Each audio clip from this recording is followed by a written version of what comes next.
who've really given us a lot of insight into the distortions of history.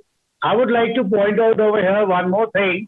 Like you mentioned about the 1947 attack, the operation orders being signed by General Masservi, the Chief of Army Staff of Pakistani Army, on 20th of August, and how Major Panikkar, later Lieutenant General Panikkar, came to Delhi on 20th of October when he reached there after he escaped the custody of the army in Pakistan.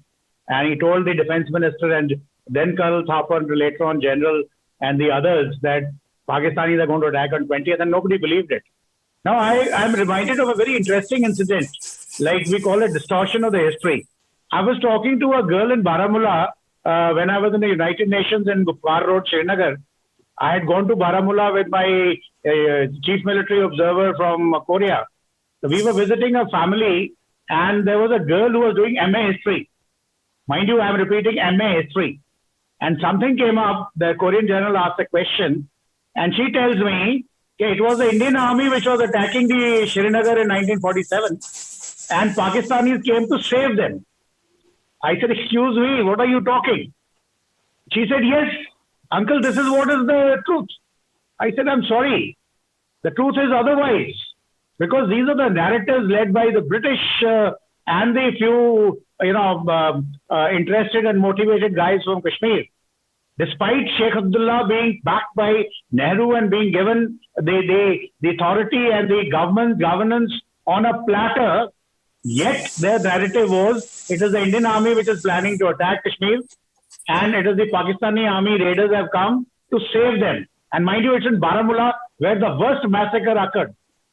And a girl who's studying MA history.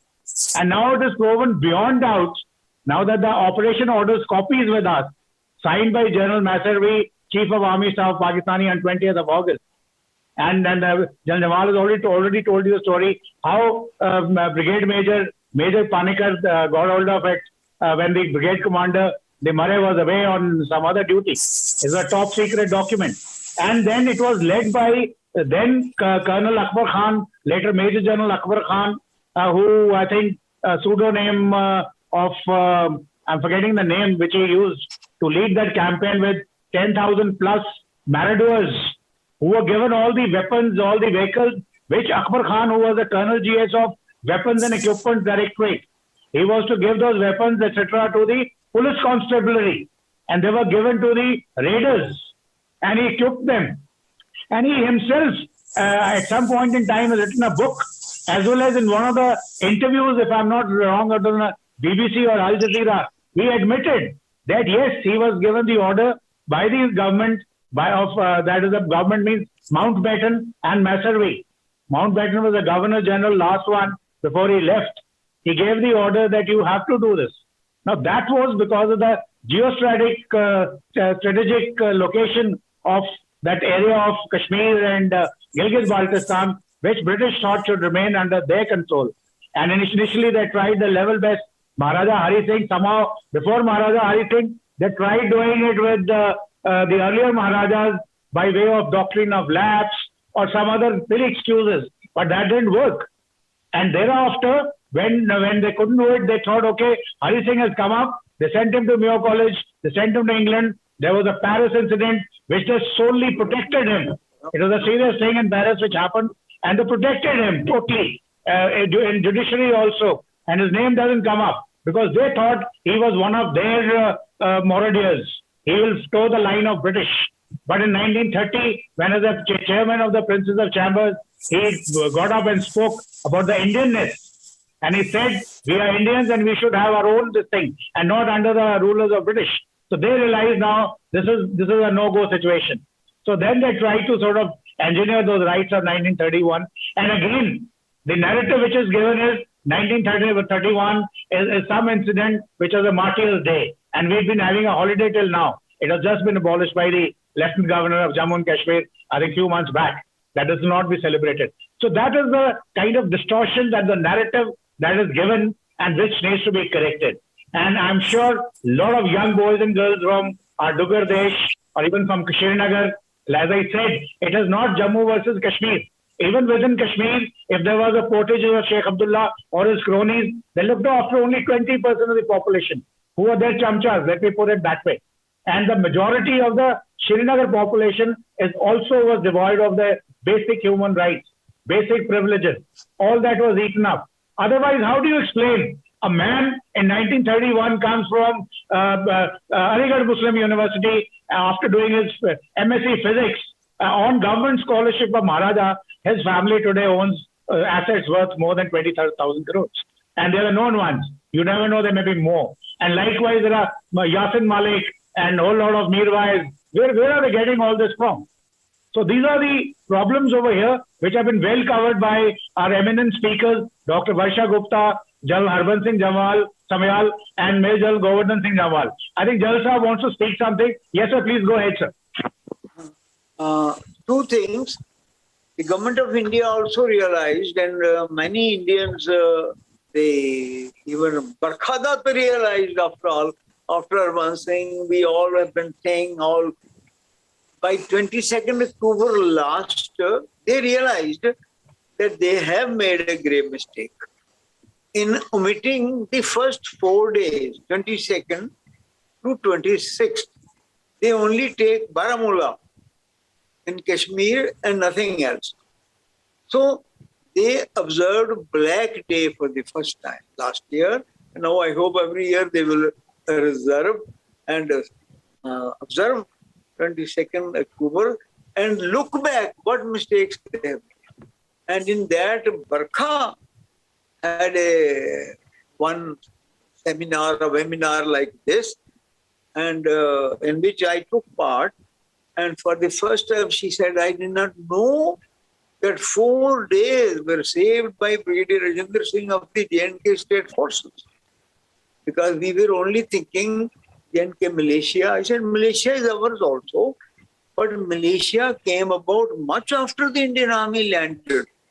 The militia was not there at all. It was formed only after the Indian Army landed. And even that, by that time, the Kashmir show was over. Who did it? It was 4 days from Muzaffarabad.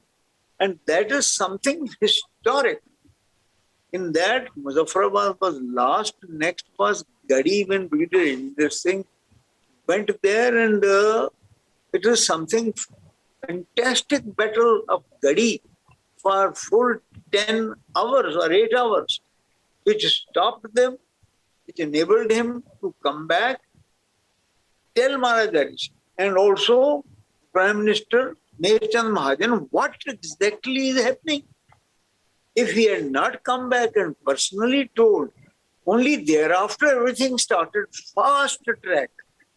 It was the Battle of Gadi where they were stopped. That Captain Prithi Singh, who was Maharaja, was the company commander there, and he had been his ADC also. He, went across and captured Pakistan, the leading vehicle, killed those people, drove the vehicle, brought, but then our own people fired so much on that vehicle that all the tires burst in the middle of the Nala, the road. They could not pass that vehicle for a full, almost 6 hours. That's what enabled us to do the Gadi bridge blowing.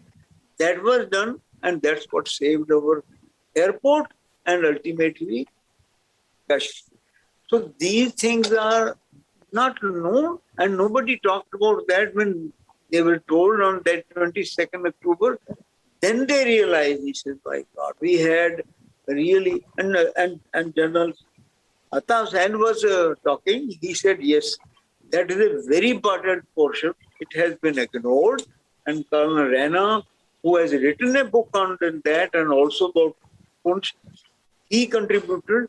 Then for the first time on 22nd October last, the Muzaffarabad invasion was explained that it was British, absolute British treachery when the 50% Muslim DOGRAS killed the Muslim Hindu DOGRAS, sleeping. Otherwise, Muzaffarabad would have never been lost for 10 days. And if Muzaffarabad was not lost, Gilgit would have never gone. There would have been no Kashmir issue. It is unfortunate. So this is history. But it has never been discussed, never brought. Very rightly said, sir. Very rightly said, sir. You brought out that aspect of Kashmir being saved. Exactly the efforts of Brigadier Rajendra Singh and the history of those days, how we fought for those 4 days, is not known to anybody. I would even add further, sir, what happened on 8th of October is not known to anybody. 10th of October not known to anybody. I would further go on to say what started on 4th of September on Jammu border near Sialkot and it carried on till 22nd of October when they actually captured Muzaffarabad. All this history is actually missing. And also the known facts of history later on when Indian Army came and they were in position to capture even, let's say, Islamabad or Murree or even areas of Mirpur and Muzaffarabad to some extent. And the siege of Punch, all this is brought out by General Jamwal, has been written by Colonel Rana in a very detail. So all this has been not known. So that is the problem we are having. We would like to hear General Jamwal for longer duration, but for paucity of time, sir, we would like to open the discussion to others.